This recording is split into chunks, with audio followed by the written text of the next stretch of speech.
Hello students, in this video we are going to discuss another important colligative property, that is osmotic pressure. So before discussing about osmotic pressure, let us discuss about osmosis. There are many phenomena which we observe in the nature or at the home. For example, the raw mangoes which shrinkens when it is pickled in the salt water, and the wilted flowers revive when it is placed in the fresh water. What about the blood cell? Blood cells collapse when it is suspended in the saline water. And the very most common in our day life, that is, we can see that the dry grapes, when it is placed in the water, it gets swollen. Egg, it gets swollen when it is placed in the water, and if it is placed in the salt solution, it is get shrunken. So here we can see that one process is going common in all these, and if we look into these processes, we find that one thing is common in all, that is, all these substances are bound by membranes. These membranes having a network of submicroscopic holes, or we can say these membrane have some pores. These are submicroscopic. So it is very small in size, the pores. So the solvent, which is actually a small molecules like water, that can be easily passed through these holes. But the passage of bigger molecules like solute is not taking place. So all these things are having a membrane which is called as semi-permeable membrane, because these having submicroscopic pores, through this solvent can pass through it, but solute which is having bigger size molecules cannot pass through it. Now assume that only the solvent molecules can pass through these semi-permeable membrane. So if this membrane is placed between the solvent and the solution as shown in the figure, that you can see here in this figure, this container having the pure solvent and this containing having the solution.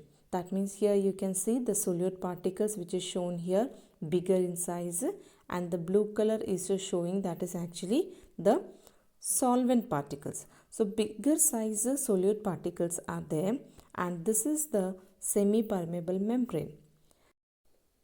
Now in this diagram we can see that the solvent molecule, which is a smaller in size, it can passes through this pores. So it can easily passes through these pores, and the solvent molecules will flow through this membrane from the pure solvent to the solution. This process of flow of the solvent molecule is called as osmosis. So how we define osmosis? Osmosis, the phenomena of flow of solvent through the semi-permeable membrane from pure solvent to the solution is called as osmosis. And in order to discuss the osmosis, so whatever examples we have taken, in all these the process of osmosis is taking place. So the flow will continue till an equilibrium is attained, and the flow of the solvent from its side to the solution side across a semi-permeable membrane can be stopped if some extra pressure is applied on the solution. So here the flow of a solvent molecule takes place from the solvent to the solution, and this flow we can stop it when we provide extra pressure on the solution. When we applied extra pressure on the solution, you can see that this flow can be stopped. That means the flow will continue till this equilibrium is attained, but the flow of the solvent molecule can be stopped if some external pressure is applied on the solution. So when we apply a pressure to the solution, that is an external pressure when we apply to the solution, then the flow of the solvent molecule gets stopped. So here the flow of the solvent molecule from the dilute solution to the concentrated solution across a semi-permeable membrane, that is actually due to the osmosis. And this process, the process of osmosis, can be stopped by applying a pressure. This pressure is called as osmotic pressure. So the osmotic pressure we can define as the excess pressure which must be applied to the solution. A pressure must be applied to the solution in order to prevent the passage of solvent into it through a semi-permeable membrane is called as osmotic pressure. So when we apply the pressure to the solution, what happened? The flow, or we can say the osmosis process, gets stopped. That is what called as, that pressure is called as osmotic pressure. So that is osmotic pressure. Now what happened when we apply that external pressure is greater than the osmotic pressure? That means by applying the pressure to the solution, a minimum pressure is required so that we can stop the process of osmosis. And if we apply greater than that the pressure, that is, if the external pressure is greater than the osmotic pressure, what happens at the time? The movement of the solvent will be from the solution to the solvent. So at the time what happened? The movement of the solvent will be from the solution to the solvent. So the water molecules present in the solution, it moves to the solvent. That means it is taking place the reverse of osmosis, because the osmosis process is a flow of solvent from the solvent to the solution. But if the external pressure which is applied greater than the osmotic pressure, at the time the external pressure when it is applied that is greater, at the time what happen? The flow is get reversed. That means now the flow will be from the solution. The solvent particles are moving from the solution to the pure solvent. So here the process is reversed of the osmosis process. So this is called as reverse osmosis. It is important definition. What is reverse osmosis? The process of movement of the solvent through the semi-permeable membrane from the solution to the pure solvent. That is, solvent molecules are moving from the solution to the pure solvent, and that is by applying the excess of pressure on the solution side is called as reverse osmosis. So what is important point? When the external pressure is greater than the osmotic pressure, the process of osmosis get reversed. That is called as reverse osmosis. Now the movement of the net movement of solvent will be in this direction. So we have learned three definitions here. That is the definition for osmosis, that is the process of flow of solvent through the semi-permeable membrane from the pure solvent to the solution. And when we look at the reverse osmosis, in reverse osmosis, the flow of the solvent through the semi-permeable from, instead of taking pure solvent, what we have to write here? From solution to the pure solvent when the external pressure is greater than the osmotic pressure. We have learned the definition for osmotic pressure, that is the minimum pressure which must be applied to the solution to prevent the osmosis. So this is all about the osmosis, osmotic pressure and the reverse osmosis. What is the application of reverse osmosis? That is, it is applied in the process of desalination of seawater. That means seawater, that is actually a solution. Seawater is a solution. So the process in which external pressure is applied and that is greater than the osmotic pressure. So what happened?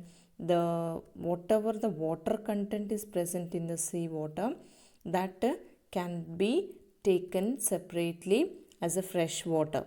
So that is the process of reverse osmosis takes place, and the seawater can be desalination takes place. So we'll get the fresh water from the salt water, that is the water in the sea water is the salt water. So we can get a fresh water by this process. So here we need to discuss the derivation for osmotic pressure.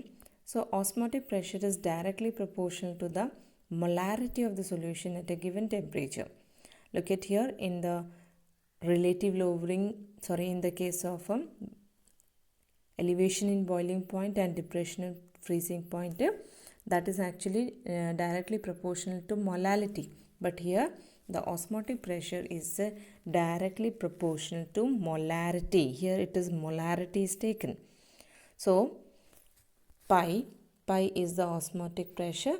It is directly proportional to the molarity and at a given temperature. So the formula will become pi is equal to CRT, where pi is the osmotic pressure, C is the molarity, R is the gas constant and T is the temperature.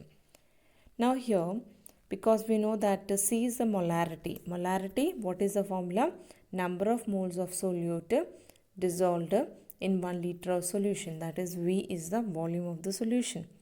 Now in the place of C, we can write N2 by V. N2 is the number of moles of solute. Solute here we are representing as 2. Solvent as 1, solute as 2. So instead of C, we can write N2 by V. Now we get the formula pi is equal to N2 by V RT. So here, what are the terms? Pi is the osmotic pressure, V is the volume of the solution in liters, N is the number of moles of solute, R is the gas constant, T is the absolute temperature. Now here, if W2 is the given mass of the solute and M2 is the molar mass of solute, at the time in the place of N2 it is the number of moles of solute, we can write given mass of solute by molar mass of solute. So we can expand this formula.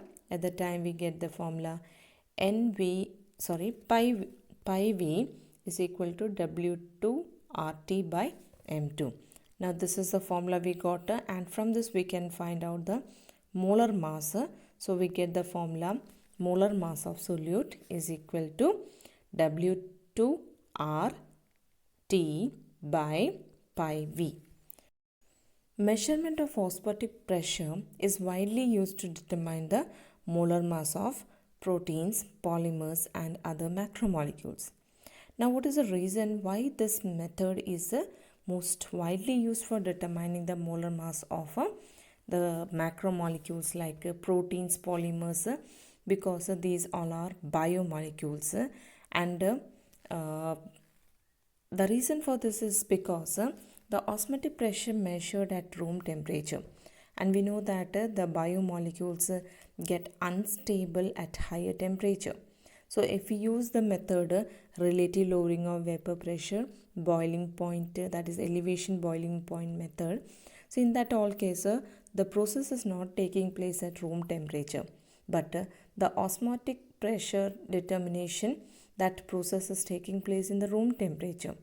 So being unstable these molecules at higher temperature, this is the most suitable method to determine the molar mass of these biomolecules by osmotic pressure method. So what is the first reason? That is the osmotic pressure method is done at room temperature. Next is the molarity is used instead of molality here, because in other all process molality is used, but here molarity is used. So it is very easy to measure the volume of solution instead of the mass of solvent.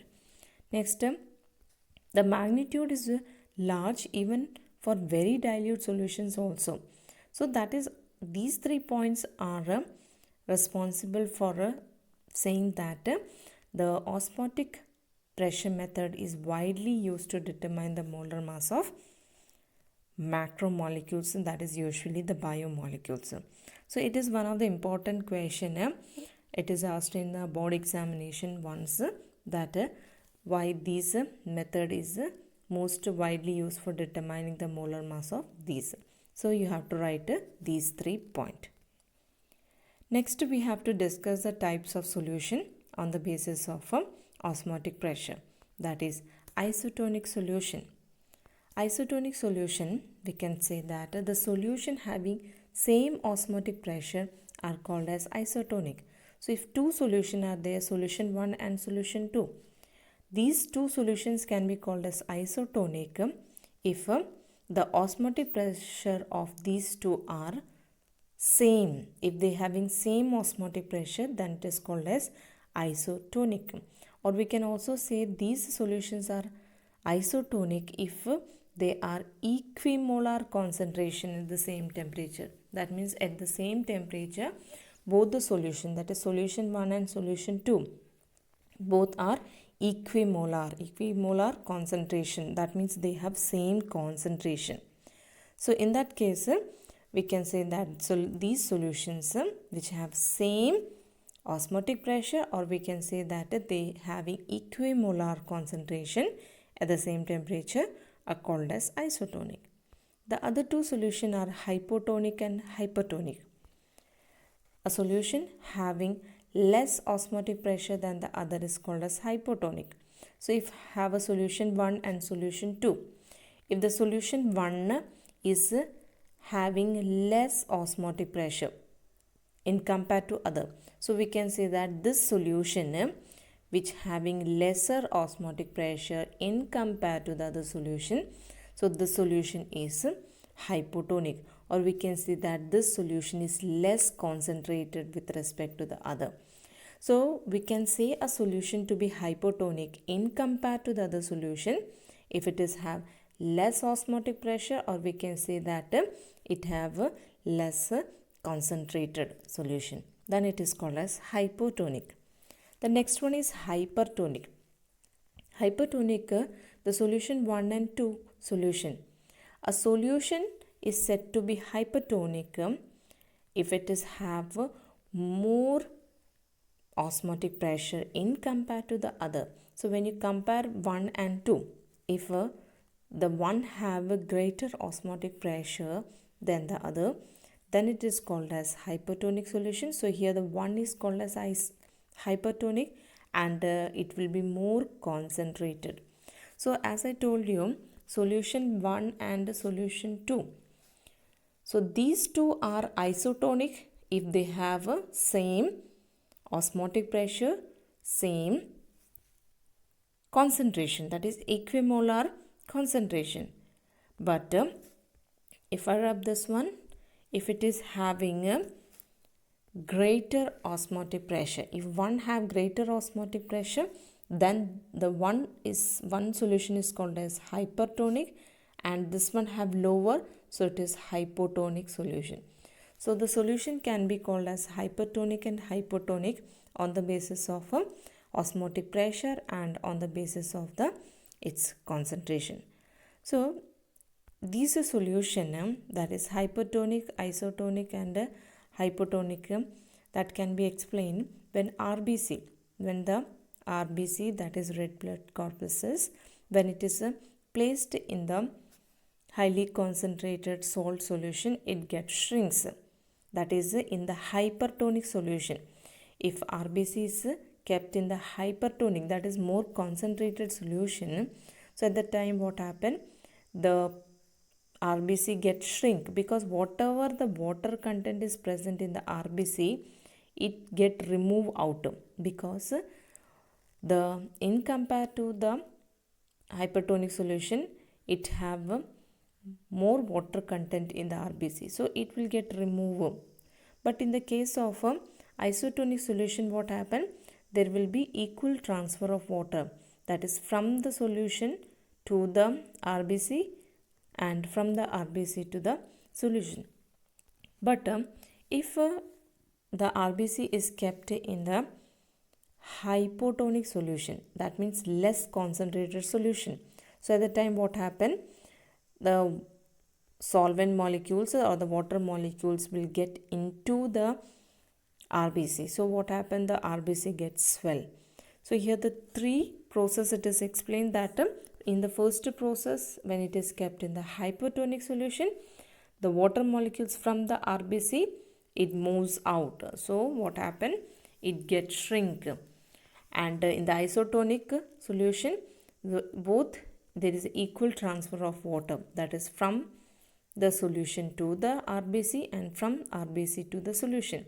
But when it is kept in the hypertonic solution, there will be transfer of water into the cell. That's why the RBC gets swollen and it gets ruptures. So this process is explained, and it is also one of the important exam question also. That is when the RBC is placed in the distilled water. So in the distilled water, the water content is more, solute content is very less. So at the time what happened? The process, that is the intake of water is taking place in this. That's why you can see that now the cells will swell, and finally what happened? It burst. But when it is placed in the concentrated salt solution, now it is kept in the concentrated salt solution, means it is kept in the hypertonic solution. It is kept in the hypertonic solution. What happened? Whatever the water content is there in the RBC, it moves out. So what happened? The cells will shrink.